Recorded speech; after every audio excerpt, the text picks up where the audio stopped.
bienvenidos a mi canal de YouTube. Hoy estamos aquí en un nuevo vídeo y vamos a responder 3 preguntas en este consultorio. 2 de ellas van relacionadas con el V2+, cómo nos está afectando o cómo nos ha afectado el V2+, ahora después de la cuarentena que empezamos a correr, y la segunda, cómo influye el V2+ con el tema del peso y de la masa muscular.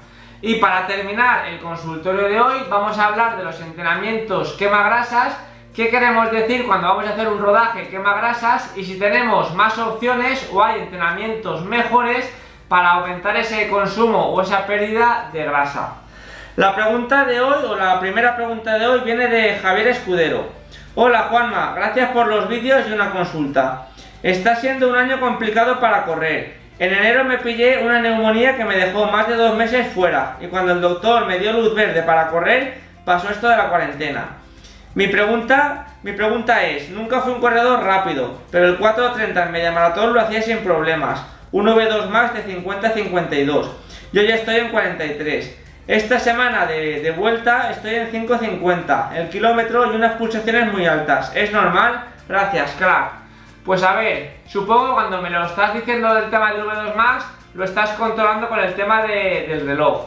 Y es cierto que si a un mismo ritmo más lento encima tiene las pulsaciones más altas, por lo general el V2+ baja. ¿Qué valores tiene el reloj para controlar el tema del V2+? Pues si nosotros corremos a un ritmo constante durante un mes, si cada vez las pulsaciones van bajando, el V2+ nos va subiendo. ¿Qué pasa cuando un corredor hace montaña? Que cuando te vas a la montaña el ritmo sale mucho más lento. A muchos corredores de montaña cuando hacen mucho trail el V2+, a pesar de que estén más fuertes, les empeora. En tu caso se están juntando varias cosas. Lo primero es que llevarás unos 4 o 5 meses sin correr y ahí sí que cuando llevas tanto tiempo sin correr las pérdidas de condición física se aumentan, pero casi en un 100%, es decir, 5 meses entre unas cosas y otras, porque si empezamos en enero y estamos ya en mayo, pues eso, te has perdido casi medio año entre la neumonía y la cuarentena sin poder entrenar o correr. Y eso, claro, tiene un gran afecto hacia el V2+, es decir, es normal que te haya bajado. Aún así, una cosa, entre comillas, positiva, es que seguramente tus últimos entrenamientos los harías en diciembre, que suele hacer mejor temperatura que ahora que estamos en mayo y hace una temperatura casi de verano. Ese aumento de temperatura por lo general se traduce en un aumento de pulsaciones, por lo que estás mal pero tampoco estás tan mal, es decir, ahora ¿qué tienes que hacer? Pues si tu V2+ era de 50-52 y ahora está en 43, pues poco a poco tienes que ir haciendo otra vez los entrenamientos, volver a la rutina y seguramente poco a poco, semana tras semana, tu V2+ va a ir subiendo casi sin parar. Es decir, también hay que tener en cuenta que va a ser la pregunta que vamos a responder en la pregunta siguiente, que el tema del peso también provoca que tu V2+ haya bajado. Si en estos 4 o 5 meses has cogido un poco de peso, eso va a provocar que tu V2+ descienda. Pero esto lo explicaremos ahora en la siguiente pregunta.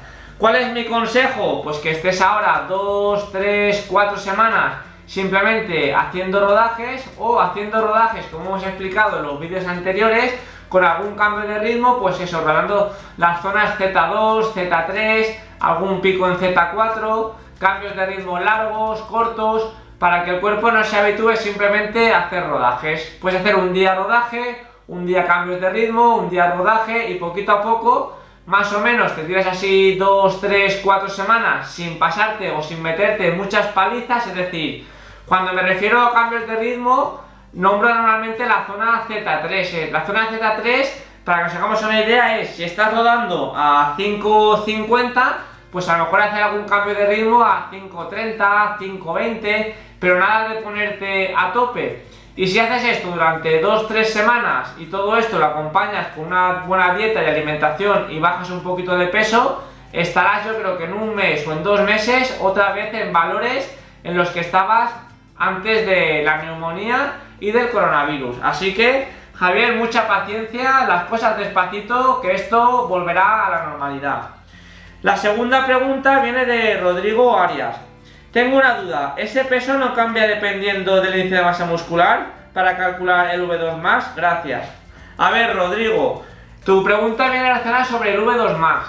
El V2 max se calcula en función del peso del corredor, es decir, la masa muscular, para las fórmulas que se aplican o que aplicamos los corredores, normalmente no la utilizamos, es decir, pero sí que es cierto que un corredor que tiene más masa muscular seguramente tendrá un gasto mayor de V2 max, es decir, al final el V2 max es la cantidad de oxígeno que nosotros podemos aprovechar, es decir, pero ¿qué pasa? Que si nosotros pesamos 60 kilos y un corredor pesa 70, a nosotros nos sale mayor cantidad de oxígeno esto sería la diferencia entre el V2 max absoluto y el relativo, es decir, el absoluto sería el total y el relativo en función del peso, es decir, un atleta o dos atletas que tuvieran un V2 max absoluto igual, el que pesa menos seguramente lo tendría el relativo más alto. ¿Qué pasa con los atletas profesionales? Que la mayoría de atletas profesionales están todos así de finos.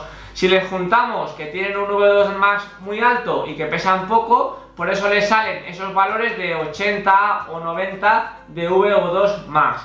En cambio, un corredor o un deportista que esté muy musculado, pues yo que sé, un corredor, un velocista, puede tener un V2 max muy alto, pero como tiene tanta masa muscular, ese volumen de oxígeno se divide entre muchos y por lo tanto el valor pico, que sería lo de 80 a 90, seguramente le bajaría. Es decir, para que nos entendamos, si dos atletas, imaginémonos un velocista y un keniata, los dos tienen un valor absoluto de 5.000 o de 5 litros de V2 max, si el keniata lo tiene que dividir esos 5 litros entre 50 kilos y el velocista esos 5 litros entre 80, normalmente el keniata la concentración la va a tener mucho mayor y su V2 max va a ser más alto que el velocista, que lo tiene que repartir esos 5 litros entre una masa muscular más grande.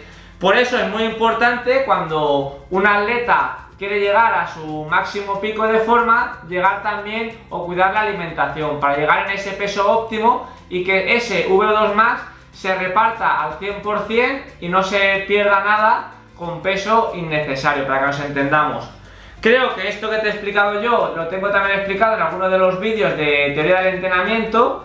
Si te quedan dudas, podremos hacer o haré un vídeo nuevo explicando todos esos conceptos con la pizarra, que se entenderá mucho mejor, pero básicamente es eso. El V2 max estaría el absoluto, que es el total, el volumen de oxígeno que podemos aprovechar, y luego ya estaría el relativo, que va en función del peso de cada atleta. Por lo tanto, el peso sí que es importante a la hora de calcular el V2 max, sobre todo el relativo.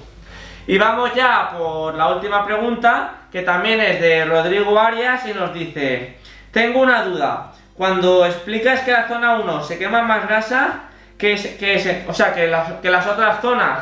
A ver, te explico, Rodrigo. Normalmente nosotros como corredores, en función de qué intensidad estemos corriendo, necesitamos o obtenemos la energía de un sistema energético u otro. En el vídeo de ayer lo explicamos. Cuando nosotros hacemos un rodaje aeróbico extensivo, normalmente toda la energía que se obtiene en ese entrenamiento es de las grasas. Pero si hacemos un rodaje que ya subimos de pulsaciones y es el aeróbico intensivo, el intensivo sería el que está entre las dos zonas, entre el aeróbico y el anaeróbico. Ahí lo que estamos priorizando es la obtención de la energía del glucógeno, es decir, en función de la velocidad o del ritmo o de las pulsaciones que nosotros tengamos, según cómo lo estemos midiendo, nuestro organismo va a obtener la energía de un sitio o de otro. Igual que si hiciéramos un sprint a tope de 5 o 10 segundos, el sistema energético ya no sería ni la grasa ni el glucógeno, sino la fosfocreatina, es decir, pero cada depósito tiene un tamaño y una duración, es decir, normalmente el sistema o el depósito de las grasas es el más grande, que podemos estar muchísimo tiempo corriendo tirando de grasas. El intermedio sería el del glucógeno, que es el que utilizamos normalmente en carreras, en competiciones, en la maratón, y el de los fosfágenos, que es el más cortito, sería el que utilizamos para sprints o que prioritariamente utilizan un velocista. A partir de aquí hay más entrenamientos que obviamente pueden mejorar el consumo de grasas, es decir, cuando nosotros hacemos un entrenamiento, un intervalo en intensidad o en zonas altas, normalmente estamos gastando mucho más glucógeno o energía, pero ¿qué pasa? Que cuando dejamos de entrenar, el cuerpo se queda excitado y acelerado y aún tiene un déficit de energía. ¿Y qué hace? Que ese déficit de energía lo repone de las grasas, es decir, si nosotros hacemos un rodaje, pues un rodaje aeróbico extensivo, vamos a priorizar normalmente el consumo de grasas. Pero si hacemos un intervalo o un rodaje intensivo, lo gastaremos de glucógeno, pero luego en nuestra fase de reposo durante el día, 1 hora, 2 horas, 3 horas después, esos depósitos de glucógeno se van a reponer de lo que hayamos ingerido o de la alimentación y de las reservas que nosotros tengamos de grasa. Es decir, por una parte estaría lo que estamos quemando durante el ejercicio y por la otra parte lo que estamos recuperando o de donde recuperamos los depósitos de energía una vez terminado el ejercicio. ¿Qué pasa? Que si tú cuando terminas de hacer un rodaje aeróbico has consumido mayormente grasas, esos depósitos de grasas, entre comillas, no hace falta reponerlos, porque si los de glucógeno los tienes a tope, ahí se te queda ya como se corta el gasto energético. Pero si tú haces un entrenamiento muy intenso, como has vaciado los niveles de glucógeno, sí que vas a coger un porcentaje de grasa para reponer esos niveles de glucógeno que has gastado durante el entrenamiento. Este también lo podemos explicar, creo que lo tengo explicado en algún vídeo con los dibujitos y los gráficos. Creo que es uno de los que estás viendo y a lo mejor esta explicación junto con el vídeo que ya estabas viendo de teoría del entrenamiento, yo creo que te puede quedar todo bastante más claro. Si tienes alguna duda, déjamelo como siempre aquí abajo en los comentarios y como siempre, nada, ha sido un placer, dejamos el consultorio de hoy aquí y si queréis dejarme la opinión, qué os parece que vaya respondiendo 2 o 3 preguntas en cada consultorio para poder así ayudaros a más gente. A mí la verdad que me cuesta prácticamente lo mismo una vez que las selecciono poner 2 o 3 en el vídeo, pero en fin, como siempre os pregunto a vosotros que al final sois quienes los ven y a los que intento ayudar. Así que dejamos el vídeo de aquí y como siempre un saludo y hasta el próximo vídeo.